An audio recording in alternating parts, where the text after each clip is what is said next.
We watched Song Sung Blue. It's a 2025 film. Lightning and Thunder, a Milwaukee husband and wife Neil Diamond tribute act, experience soaring success, devastating heartbreak in their musical journey together. It's an interesting spot in that it's not really a documentary. It's not really an autobiographical film. It's based on the 2008 documentary by the same name that came out back 2008, 2 years after Mike Sardina passed. It's got a lot of rich moments here. The first half is, God, it's so joyous and so good. Because I watched Marty Supreme like a few days prior to this, it did make me feel like some anxiety because every time he approaches somebody, I'm expecting some sort of like buffoonery or underhandedness, and it's just not present in the movie. It's about 132 minutes. Mostly, I can see a lot of people going out to see this for a handful of reasons. Big reasons being Hugh Jackman, Neil Diamond, and possibly Kate Hudson. And this is absolutely Kate Hudson's movie. Both she and Jackman are fantastic in it, and all the performances are great. It's well shot. It looks great. It sounds fantastic. But Kate Hudson really will steal the show here. So there is that. It is kind of interesting that as an adaptation of a documentary, there's certainly liberties that my understanding is even the documentary doesn't have Mike Sardina's son, who's come out publicly to yap about it, I guess. All of the kids have kind of said, hey, you know, some of this stuff here is about right, and the rest of it's just not how it went down, which is, I don't know, it's probably fine. I don't know how like accurate I really need it to be, but a fun note here is how into actual like performers they come across and stuff like that, because they open for a handful of bands quite a bit, but there's a big moment in the movie where he opens for Pearl Jam, and of course Mike Sardina at the time was listening to mostly older music, so he didn't know who they were, and it's a great beat because Eddie Vedder goes so far out of his way to make sure the documentary and thereby this movie can happen. Because when they set out to do it, Neil Diamond's publishing company said, absolutely not. Take his music out of there. And then Eddie Vedder went out of his way. He had always been a big supporter of Thunder and Lightning. And so he went out of his way, called Neil Diamond, got Neil Diamond to agree to it, which is really cool. Like, I knew I liked Pearl Jam, and I was sure I would like Eddie Vedder, but it's kind of cool to, like, a band you like still be doing something cool, you know, easily 20 years later. As a period film, I think it does a fantastic job. There are little bits of it that I think could do a touch better, where they tour for quite a while. The accident happens, but they tour and like do shows for like 25 years or something like that. It goes from 89 to 2006 when he passes. It's actually like a huge amount of time. It's kind of wild. There's some things here that are just not completely accurate. And, you know, you could find little anecdotal things from Milwaukee and Wisconsin that, man, you know what? Even just hearing about them sounds fantastic.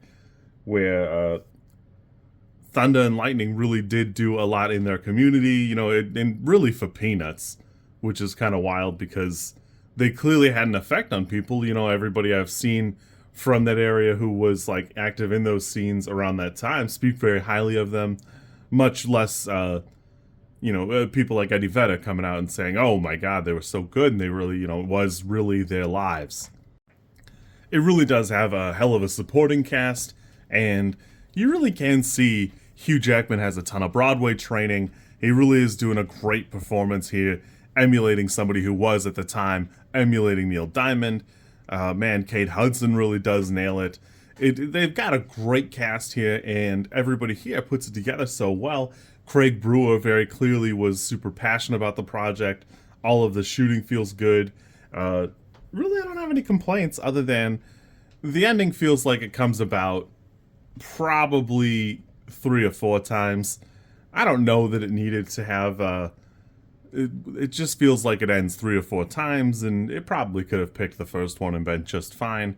But I will admit, all of the endings that you're presented with feel pretty rich. It just feels like it's going on for a little while.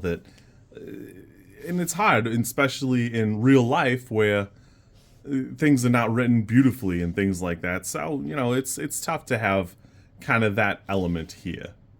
But I will say, it did feel pretty good. It did bring a tear to my eye. I didn't think that watching a movie about Thunder and Lightning, who were a Neil Diamond tribute band, in some ways, would make me like tear up or feel pretty emotional. And it really did a great job.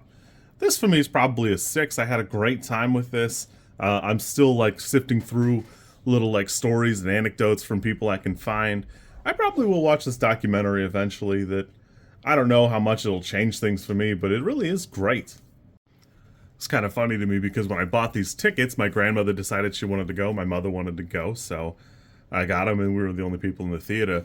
I was stunned how many other people were actually in that theater, the one I go to. It's one of the smaller little auditoriums, and obviously a lot of the people were older, but I'm 36 now. I can say with pretty good confidence, it's a pretty wildly entertaining movie. I don't know a ton of Neil Diamond songs, but I could have told you that, Sweet Caroline was one of them, and, Hugh Jackman's character would have yelled at me and said, "There's more to him than Sweet Caroline." And he's right. There really are a lot of songs here, and you'll probably recognize a bunch of them because they're very popular. He's been around for quite a long time. I don't know a ton about Neil Diamond other than, what's presented in the movie here, that type of thing. But I really did have a good time. This is pretty great, and I think it's worth a watch. If you get a little bit of time, absolutely check it out. You kids be good, and yeah.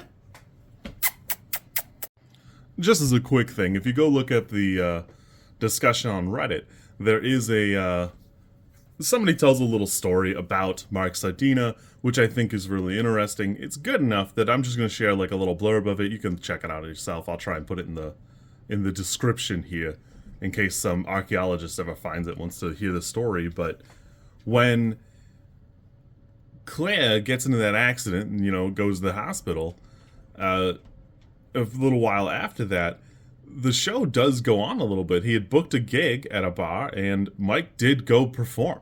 He did go do it because he felt like it was worth doing, and he felt like it was important to do.